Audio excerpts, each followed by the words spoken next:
First off, let me just say to each and every one of you, I mean, you have embarked on a remarkable, mysterious voyage. You will do things and you will see things in your career. You'll experience things, you'll meet people in your career that you can't even imagine. And I'm jealous. I'm envious.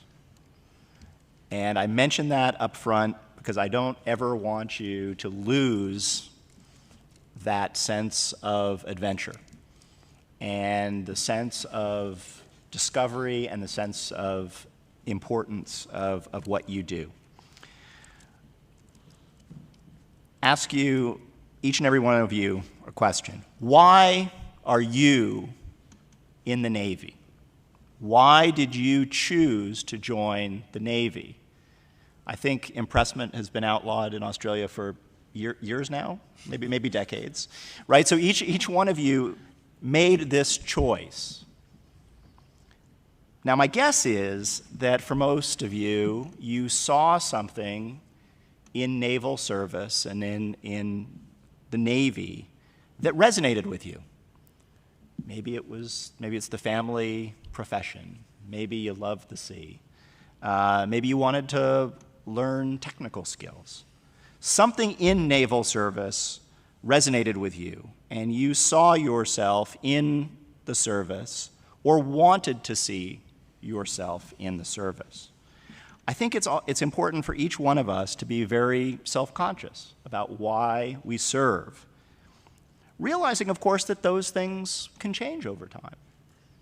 You know, maybe you chose naval service for one reason, and maybe 5, 10 years down the line, something will change. Your motives will change. Your view of things will change. I think that's in the nature of things. But it doesn't make it any less important to ask yourself that question.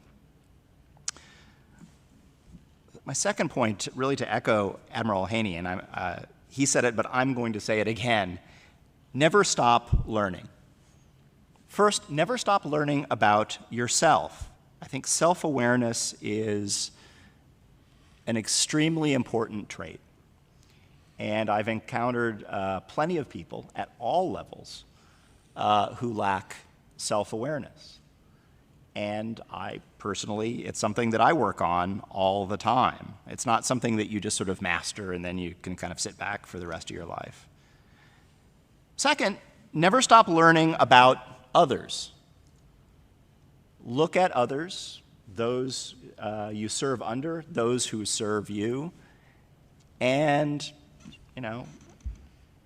see it, try to figure out in them what their admirable qualities are, and try to emulate them. Because it's great to have a wonderful boss. But of course, the truth is we don't always have wonderful bosses, right? You don't have to comment on that. I'll just say I haven't always had wonderful bosses.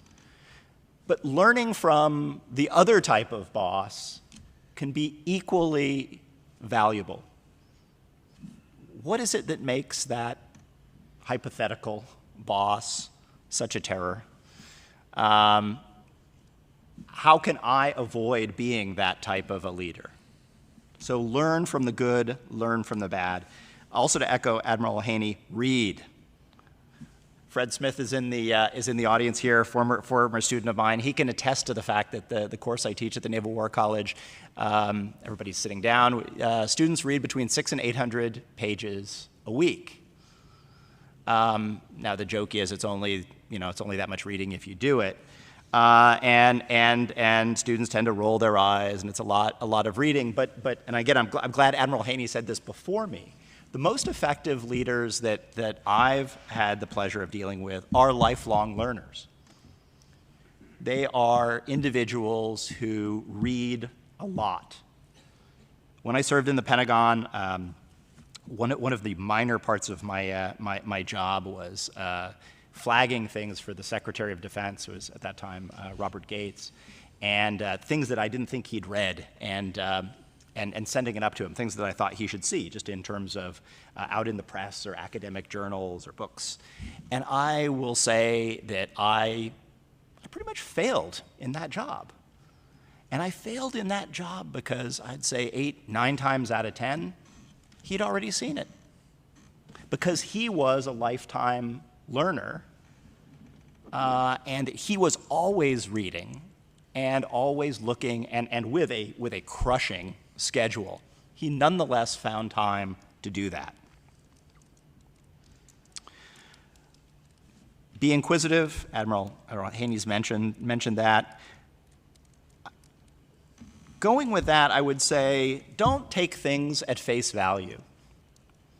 And don't take people at face value. I mean, I can't recount the number of times that I've read about somebody, say in the newspaper, a characterization of somebody, and then actually met them. And I remember one particular individual who'll go unnamed, but just had been really pilloried in the press, and this person was just nothing but bad things. And then I actually met and got to know the person, and found him to just be a wonderful, supremely moral, caring individual. So that inquisitiveness and that critical thinking is extremely important. Third point I'd like to make. The Navy doesn't do anything. What do I mean by that? Well, partially I'm putting on my grammarian's hat. What is the Navy? The Navy is a noun. The Navy is, in one aspect, a large bureaucracy. It is an unfeeling organization. There's a saying, don't ever fall in love with the Navy, because if you do, it'll be an unrequited love, because the Navy is incapable of love. That's partially true. The Navy is, and I could say an army is, or an air force is, or a foreign ministry is, a bureaucracy. It's an organization. It is incapable of human emotion. But that's only partially true. More importantly, the Navy is a collection of individuals. So navies don't do anything. Commanding officer can do something. Sailor can do something. A ship's company acting together can do something.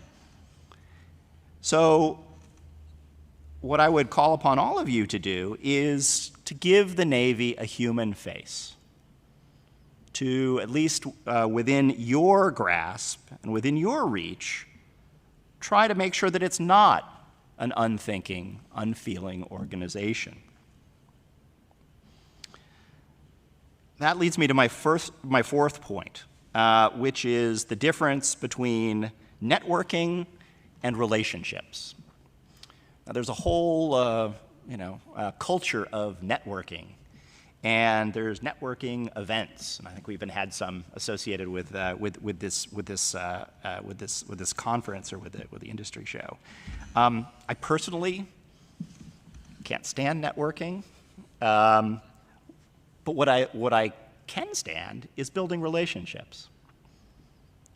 And I would encourage you to devote time and effort to building relationships and building a network in that sense. In that sense, a network is that group of people that you can rely on, that you know that when things need to get done, these are people that you can reach out to, and they're going to help you get things done.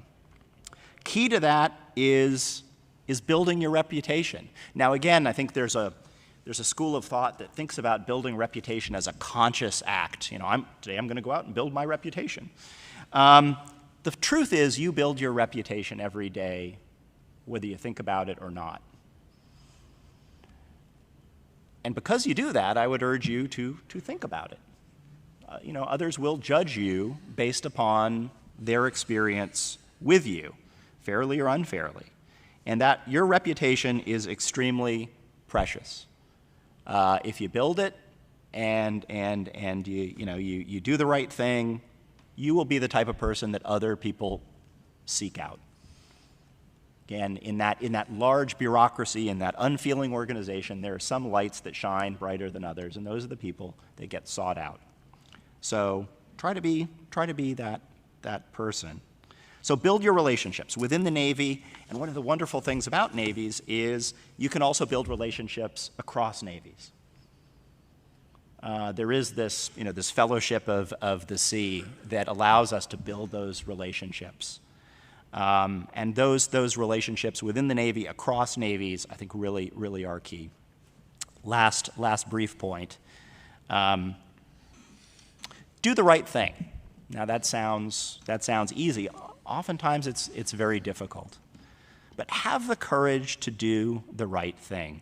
As I look back on my career, the times that I'm least proud of are the times when I didn't fight harder for the thing that I knew to be the right thing. Not when I did the wrong thing, but I didn't fight hard enough to do the right thing.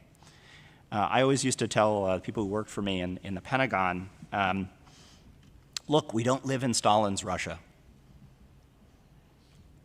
What's the worst thing that's going to happen to you? They're not going to take you to the basement of the Lubyanka and shoot you in the back of the head. So do the right thing and cultivate the ability, as officers, you better know how to do the right thing. Thank you very much.